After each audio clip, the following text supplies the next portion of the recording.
yu concret la yoo xamante ne sénégalais yi dañ ci mën a jëriñu. Cheikh, tey un mois après 2 avril 2 mai un mois après la prestation de serment du nouveau président tey boo doon def un petit bilan par rapport à ce mois-là est-ce que jàpp nga ne y a des actes concrets yoo xamante ni tey état bi posé na ko wala y a des actes yoo xamante ni mu ngi koy essayer poser pour que sénégalais yi sentir que voilà y a un changement de nouveau régime. waaw un mois quand même. dana jafe nga def bilan. parce que pour le moment on est à l'heure des déclarations. à l'heure des formations aussi. gis nañ ne on a assisté à la formation du gouvernement. Je me dis que est-ce que c'est pas le troisième aujourd'hui ce sera le troisième ou le quatrième conseil des ministres. donc bi nga xamante ni sous l'ère du président Bassirou Diomaye. si je ne m'abuse donc te passation yi gis nañ ne bi mu jeexee y a juste 2 semaines. donc aujourd'hui c'est très difficile nga taxaw ne président Bassirou Diomaye lii mooy bilan léegi nag on peut citer quelques actions yi nga xamante ni teg na ko yi nga xamante ni c'est ça augure n'est-ce pas de lendemain meilleur mooy déjà par rapport ak sa politique n'est-ce pas africaine. day doon li nga xamante ni tamit day wone ni c'est la préférence d'abord elle est donnée n'est-ce pas à la relation n'est-ce pas entre États africains. Président Bassirou Diomaye Faye voyage am ba léegi génnagul continent africain. gis nañ ne premier voyage am c'est en Mauritanie ensuite c'est la Gambie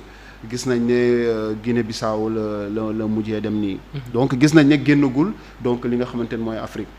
donc aussi par rapport ak beneen mbir mooy ça c'est par rapport à l'intégration africaine les relations entre États africains panafricanisme ñuy woote. mais au-delà tamit gis nañ ne cette souveraineté peut-être bi nga xamante ni cette jeunesse décomplexée bi nga xamante mooy jeunesse su Sénégal mu ngi aspirer par rapport ak loolu noonu. mooy gis nañ ne le président ba léegi. Comme l'auraient fait beaucoup de présidents peut-être mooy dem aujourd'hui au niveau de la France n'est-ce pas prêter allégeance gis nañ ne ki nga xamante ni mooy président Bassirou Diomaye Faye ba léegi teggagul tànkam fi nga xamante ni mooy France pour peut-être voilà faire comme ses prédécesseurs yi nga xamante ni et puis c'est pas seulement le Sénégal lu gën a bëri pays africains yu gën a bëri d'habitude bu ñu toogee rek dañuy dem voilà par rapport à l'ancienne colonie dem foofu noonu peut-être bon pour jéem a xool seeni rapport nan lañ koy gën a ñoŋal. donc gis nañ ne par rapport à ça aussi il y a une rupture ça veut dire aujourd'hui le Sénégal ne compte pas forcément à 100% sur la France. et que ce partenariat bi nga xamante ni président Bassirou Diomaye mu ngi koy woote mooy un partenariat bi nga xam ne gagnant-gagnant bi nga xamante ni parti yëpp dinañu retrouver wu peut-être c'est vers ça qu'on va aspirer. Vivement que cela continue parce que c'est un acte fort mais au-delà la question du foncier tamit dafa doon mbir mi nga xamante ni c'est un acte fort qu'il a posé bi nga xamante ni dalal na xel won na ni aussi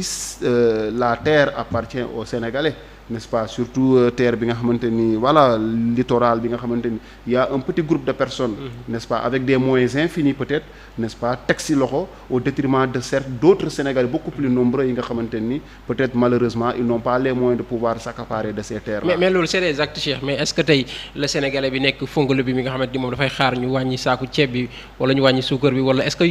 kooku gënul xaar loolu que ak que ñuy régler le problème littoral wala ñuy régler problème yoo xamante ni c'est progressif xam nga yow tey wàllu terre peut-être man ak yow bon on se dit on n'est pas forcément impliqués directement mais il y a des gens qui sont impliqués directement par exemple tu vas à Mbourkat je sais qu'il y a des gens qui sont impliqués directement il y a des gens aujourd'hui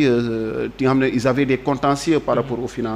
aux fonciers tey ils vont am dinañ am benn ouf de soulagement quoi dinañ ne au moins il y a quelqu'un qui s'occupe de nos problèmes mais au-delà léegi ki nekk Fongolimbi effectivement am na lu muy xaar ak ki nekk feneen ki nekk Itato et cetera donc ku nekk am na looy xaar par rapport à la vie chère mais il y a un deadline bi nga xamante ni le président joxe na ko n'est-ce pas c'est le 15 mai je pense si je ne m'abuse yàlla dogal na nous sommes le 2 mai ça n'est pas encore le 15 nee na fii ak le 15 mu ngi xaar ci gouvernement am ñu jox ko ay propositions yu concrètes yi nga xamante ni visant n'est-ce pas à baisser le coût de la vie si je ne m'abuse je pense que c'est le 15 c'est le conseil c'est le communiqué du dernier conseil des ministres donc tey deadline am na c'est le 15 Donc pour le moment on peut pas aussi aller plus vite que la musique, n'est-ce pas, on peut pas danser plus vite que la musique parce que tamit boo bëggee ne le président Bassirou Diomaye en un mois dana wàññi loyer wàññi lekk bi régler problème foncier bi régler problème enseignants yi régler problème les acteurs comment dirais-je des collectivités territoriales là qui sont toujours en grève yoo xam ne ñoom ay 120 heures la ñu décréter tout ça en un mois si le président Bassirou Diomaye règle ça je pense qu'on va signer on va lui demander d'être président à vie au Sénégal parce que en un mois s'il règle tout ça ce sera un record c'est que aussi les Sénégalais savaient que tamit y a une phase de transition bi nga xamante forcément foog mu am donc mënul yeewu rek voilà le monde ne s'est pas fait en un seul jour ça voilà donc il faut que mu jël temps léegi nag jox nañu le 15 mai allons vers le 15 mai sereinement ba xam qu'est-ce qu'ils vont nous mettre sur la table mais voilà c'est pas aussi évident aussi pour wàññi c'est pas aussi évident parce que tey l'idée était par exemple xool yenn institutions yi nga xamante ne jugé budgétivore yi nga xamante ne peut-être sénégalais gisuñu trop seen njëriñ